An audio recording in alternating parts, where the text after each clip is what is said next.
Good evening. Thanks for being here tonight. We begin this evening with the $17,000 fine for the owners of a barking dog from their condominium Strata Council, and how that story, since we first brought it to you last night, has struck a nerve.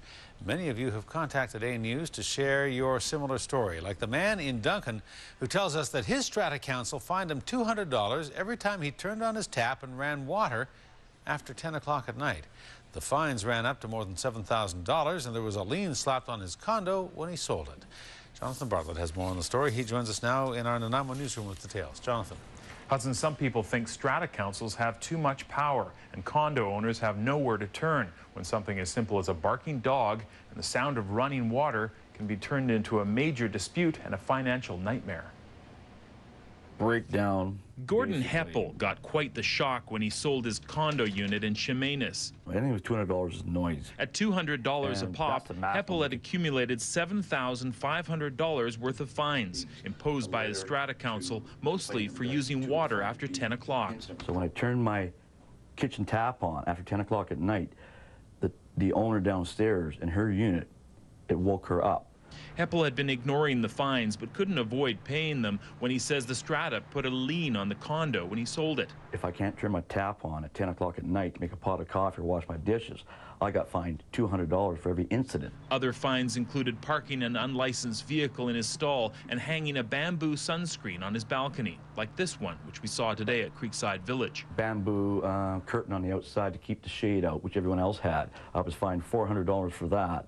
I took pictures of documents at other places that had it. Heppel says the Strata Council had a personal vendetta against him. They've got more power than a judge. I call them judge and jury. It's like a kangaroo court to me. They've got more power because they're like a pack of wolves. They get together, and if they don't like someone in the building, they're going to go after that person. It appears Heppel isn't alone in his feelings towards Strata Councils. On Wednesday, we told you about the Mellons, fined $15,000 by their Strata Council for having a noisy dog. Only after they sold their condo, they learned of their rights. What they were doing towards my family and I basically was wrong. As a Strata owner, you were entitled to an arbitrator to be there to act on your behalf.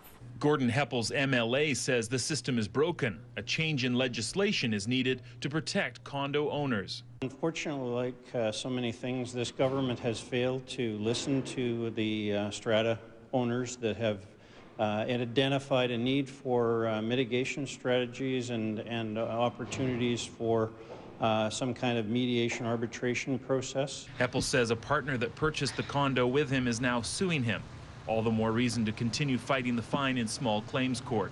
Running water is a noise complaint? How is that? That's living. I think there's a lot more people out there that don't realize they've got more rights than what they know about. And at last count, 500,000 British Columbians lived under some sort of strata rules. Gordon Heppel's advice: if you live in a condo or townhouse, join the Strata Council and make sure you know your rights. Hudson? All right, Jonathan Bartlett reporting. Jonathan, thanks. You're welcome.